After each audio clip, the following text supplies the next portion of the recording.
आप देख रहे हैं अपना समाचार। एक जर्नी जाना चाहेंगे जिसमें आपके वो 5 माइलस्टोन काम जो आपके हिसाब से आपको लगता है कि आपके करियर को उन्होंने एक एक कदम आगे बढ़ाया, एक सीढ़ी आगे बढ़ी आप। Okay, first of all thank you so much for coming here. अच्छा, मेरा जो सबसे पहला मेरा टेलीविज़न डेब्यू था वही एक बहुत बड़ा मेरे लाइफ में करियर ब्रेक था। उस शो का नाम था ट्रूथ लव कैश। वो रियलिटी शो था जिसको चैनल वी ने टेलीवाइज किया था और एंडमॉल वाज द प्रोड्यूसर। सो वो जो रियलिटी शो था that really worked very well for me, और इतना अच्छा गया मेरे लिए वो कि उसी का सीज़न 2 मैं फिर से उसी के सीज़न 2 में आया था। एंड फिर वहाँ से I did a film which was reportedly based on Aarushi murder case, Rahasya. वो अच्छा एक फिल्म था वायाकॉम का। फिर उसके बाद चलती रही कहानी। फिर विघ्नहर्ता गणेश में मैंने 2 किरदार निभाए थे, अंधकासुर और गजमुखासुर। वो भी काफ़ी अच्छा रहा था। एंड फिर उसके बाद राधा कृष्ण में शिशुपाल का कैरेक्टर हो या अलादीन में हिब्लिस का कैरेक्टर हो, और फिर उसके बाद ये करते करते फिर राधा कृष्ण में शिशुपाल हो गया, और उसके बाद लॉकअप आ गया। और लॉकअप करने से पहले ही मैंने एल्बम किए थे, एक एल्बम की थी मैंने जोगन, वो हिट हो गई थी, और एक वेब सीरीज़ की थी किंग्समैन, वो हिट हो गई। और फिर लॉकअप के बाद मुझे लीड मिला स्वराज में, यूटी रोड सिंह के किरदार पर लीड किया मैंने। और फिर उसके बाद चलती रही कहानी, गॉड इज़ बिन काइंड, सब अच्छा चलता रहा। स्वराज आपके करियर का एक बड़ा माइलस्टोन बना, थोड़ा मतलब 20 लैंग्वेज में उसको किया, और मतलब तारीफ भी बहुत हुई, और ख़ास तौर पे मोदी साहब भी उसको चाहते थे कि पर्सनली उसको दुनिया भर के लोग देखें। स्वराज मेरे लिए इसलिए स्पेशल है क्योंकि अगर मैंने 25-30 शोज़ किए रहेंगे तो स्वराज ही एक ऐसा रोल है जिसमें मैं हीरो बनकर आया। बाकी सभी शोज़ में मैं विलन रहा हूँ। सो जब स्वराज आया तो व्हेन दे कॉल्ड मी, कॉन्टिलो से कॉल आया कि तुम हीरो हो शो के, तो मेरे को बिलीव नहीं हुआ जब तक मैंने शूटिंग शुरू नहीं की। बोला अच्छा, मतलब मैं हीरो भी बन सकता हूँ। तो थोड़ा अनकम्फर्टेबल था मैं, क्योंकि हीरो बन के काम करना थोड़ा डिफ़िकल्ट हो जाता है। विलन बन के काफ़ी चीज़ें हैं मेरे पास कि क्या करना है, कैसे करना है। सो स्वराज इसलिए बड़ा था क्योंकि उसको पर्सनली हमारे प्रधानमंत्री मोदी जी ने पर्सनली प्रमोट किया था उनको। और उनका इसलिए था, उन्होंने प्रमोट भी इसलिए किया था क्योंकि वो शो 20 लैंग्वेजेस में पैन इंडिया टेलीकास्ट हुआ था दूरदर्शन पर। और अभी भी मुझे खबर मिली है कि स्वराज OTT पे भी लॉन्च हो रहा है, तो उसकी शूटिंग भी हम लोग करेंगे आई थिंक विद राष्ट्रगान के साथ, और वो OTT पे जल्दी रिलीज़ होगा स्वराज। एक सवाल ये पूछना चाहता हूँ कि जो शो होते हैं, बड़े शोज़ होते हैं या जो TV शोज़ होते हैं, सीरियल्स होते हैं, उनके जो किरदार होते हैं, जैसे आपने अच्छे किरदार किए हैं एज एन एक्टर, उनको उस तरह का फेम क्यों नहीं मिल पाता? आज के ज़माने में कोई भी रियलिटी शो का हिस्सा बनता है कंटेस्टेंट के तौर पे, जिनका कोई बैकग्राउंड नहीं होता है, उनको ज़्यादा फेम एक्वायर्ड हो रहा है, तो वो कितना ज़्यादा आपको इलॉजिकल या इम्प्रैक्टिकल एक एस्पेक्ट लगता है? सी, मेरे लिए एक्टिंग एक काम की तरह है, जैसे कि आपका काम है जर्नलिज्म, डॉक्टर का काम है medicine. For me acting is acting आपको, और मैं ट्रेंड एक्टर हूँ, मैंने अपने आप को ट्रेन किया था एक्टिंग में आने से पहले।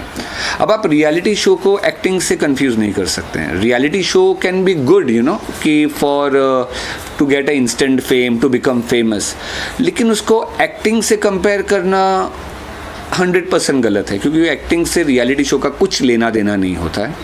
आपको रियलिटी शो, आपको फेमस बनना है, इंस्टेंटली ओवरनाइट स्टार बनना है, फेमस हो जाएं आप, तो reality show is good choice. लेकिन आप बोलोगे बिकॉज मैं रियलिटी शो कर चुका हूं और मैं एक फलाना रियलिटी शो का विनर हूं तो मैं एक एक्टर बन जाऊँ। चलो, हो सकता है आपको किसी ने, आपका कोई गॉडफादर मदर है, किसने आपको एक्टर बना भी दिया, लेकिन क्या आप एज एन एक्टर चलोगे? That is a big question. If you don't have that craft in you, how will you work, how will you sustain as an actor? So to become an actor, you need to be a good actor, only then you can survive and sustain. One more thing, when you are part of a religious show or a mythological show, I mean the kind of character you are playing, it enables you to have that image in the future also, that good kind of image, that religious image. हाल ही में Arun Govil sir का interview किया तो उन्होंने बोला कि मैं negative characters play नहीं कर सकता, क्योंकि आई प्लेड राम और इतना रिकॉग्नाइज कैरेक्टर था, तो कितना डिफिकल्ट हुआ था वो इमेज कॉन्शियस जो उससे बाहर निकलना, क्योंकि as an actor you have to play different kind of roles in the future. देखिए, अरुण गोविल सर का टाइम अलग टाइम था, that was a different time all together. आज की एरा डिफरेंट है, ये एरा में we are talking about something else. इसमें सोशल मीडिया का ज़माना है, हर कोई जानता है कि ये एक्टर है, ये इसका बैकग्राउंड ये है, इसने पहले ये काम किया था। तो अभी वैसी चीज़ नहीं रह गई जो थी। अभी अरुण गोविल सर की बात अलग इसलिए मैं बोलूँगा क्योंकि उस टाइम पर तो उनको राम का स्वरूप, श्री राम का स्वरूप ही माना जाता था। लेकिन अभी ऐसा नहीं रह गया। अभी एक एक्टर ये शो में अगर राम प्ले कर रहे हैं तो कोई दूसरे शो में वो कुछ और प्ले कर रहे होंगे। सो अभी ऐसा रह नहीं गया है और अभी हर एक्टर बहुत स्मार्ट हो गया और बड़ा डायनामिक हो गया, वर्सेटाइल हो गया है कि एक्टर हो उसको रेडी रहना पड़ता है कि मुझे इसके लिए भी रेडी रहना है, इसके लिए भी रेडी रहना है। तो अभी वो इमेज इतना बॉदर नहीं करता है जो 70s और 80s में करता था। बट वाई सो कि अगर कोई एक्टर टेलीविजन में बहुत अपॉर्चुनिटीज है उसको, उसका नाम प्ले रहता है, फिल्म्स में ऑफर मिलना क्यों मुश्किल हो जाता है? क्योंकि काफ़ी कम ही लोग जो टीवी से फिल्म्स में बड़ा नाम शाहरुख सर हैं, इरफान सर थे, सुशांत था, काफ़ी मतलब कम लोग हैं जो इस्टेब्लिश हो पाए फिल्म इंडस्ट्री में। ऐसा क्यों होता है? अभी ऐसा क्यों होता है? आपके सवाल में जवाब था। आपने सुशांत सिंह राजपूत का नाम लिया। You know he came from TV and he made such a, he was so successful. It was unfortunate that we lost him. Otherwise, अब वैसा टाइम नहीं रह गया है ब्रो। अभी क्या हो गया है कि we live in a OTT platform. अभी OTT और टीवी और फिल्म सब एक ही हो गया। अभी आप वेब सीरीज़ देखो तो मैंने तो वेब सीरीज़ भी की है, तो मैं अभी ये नहीं बोल सकता हूँ कि टीवी का ट्रीटमेंट अलग है, वेब सीरीज़ का। सबका ट्रीटमेंट अभी लगभग ऑलमोस्ट एक जैसा हो रहा है। I am quite sure you must be knowing Animal was made, the entire movie was made just in 100 days। So अभी ऐसा कुछ नहीं रह गया। अभी आप if you are good enough to fit in a character, ऐसे देखिए मैं ये नहीं बोलूँगा कि सभी टीवी एक्टर्स सिनेमा में या मूवीज़ में हिट हो गए या दे बिकम मूवी स्टार्स, लेकिन ऐसे बहुत सारे टीवी एक्टर्स हैं who are doing very well in films and in OTT platforms in the web series. So abhi everything is become very concrete, मतलब क्या बोलेंगे उसको कि सब कुछ बड़ा ही composed हो गया है और एक बलून बन गया है जिसमें सभी हैं। तो अभी वो बोलना बहुत गलत रहेगा कि ये टीवी का ही है या वेब का ही है, ये माइथो का, ये सोशल का, ऐसा कुछ नहीं है। अगर आपने अच्छा ऑडिशन दिया है तो क्यों नहीं, like if you see so many actors, मैं सब इतने नाम लूँगा तो 2 दिन चले जाएंगे जिन्होंने टीवी से फिल्म में बहुत अच्छा they have mark there presence.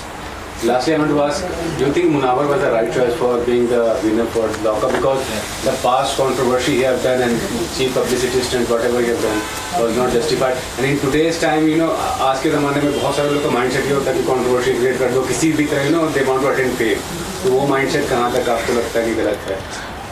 मैंने पहले भी कहा था और मैं अभी भी कहता हूँ, I will not change my narrative. मैंने पहले भी कहा था कि फारूकी हो सकता है, he is a good comedian, but मैंने पहले भी कहा था he is a overrated player. और जितना मेरे साथ उसने, मतलब हम जो थे लॉकअप में, so I told this to Kangana in presence of Faruqui in the grand finale कि कोई भी जीते, फारूकी को नहीं जीतना चाहिए। बट मैंने सिर्फ कहने के लिए नहीं कहा था, because that time I felt कि ऐसा कोई बात तो है नहीं जो एक लॉकअप फॉर्मेट में देखनी चाहिए थी, ऐसी कोई बात तो थी नहीं।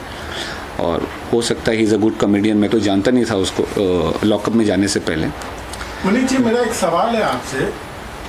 पहले लोगों में एक भ्रम था कि टीवी एक्टर है, हीरो है, यानी हीरो है।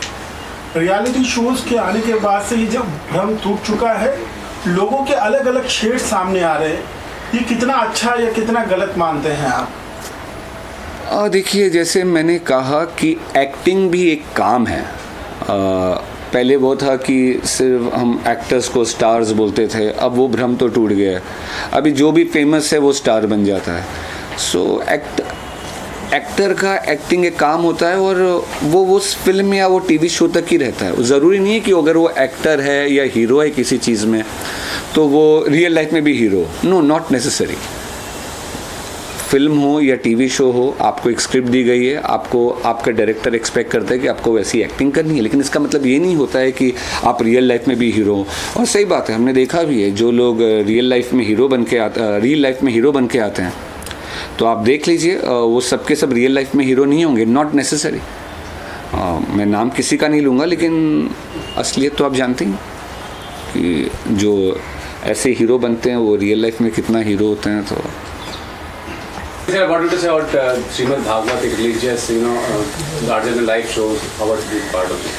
ओके, अगर मैं श्रीमद् रामायण की बात करूं, so trust me, it is a big thing which is going to come on TV on 1st Jan 9 PM on Sony TV. Trust me, it's a magnum opus. वो आज से पहले ऐसा रामायण आपने नहीं देखा होगा. इस रामायण में ऐसी बहुत सारी कहानियाँ हैं, ऐसे बहुत सारे किस्से हैं जो आज से पहले दर्शाए नहीं गए थे टीवी पर. और जैसे कि मैं अपने कैरेक्टर का अगर बात करूं, तो जो कैरेक्टर मैं प्ले कर रहा हूं,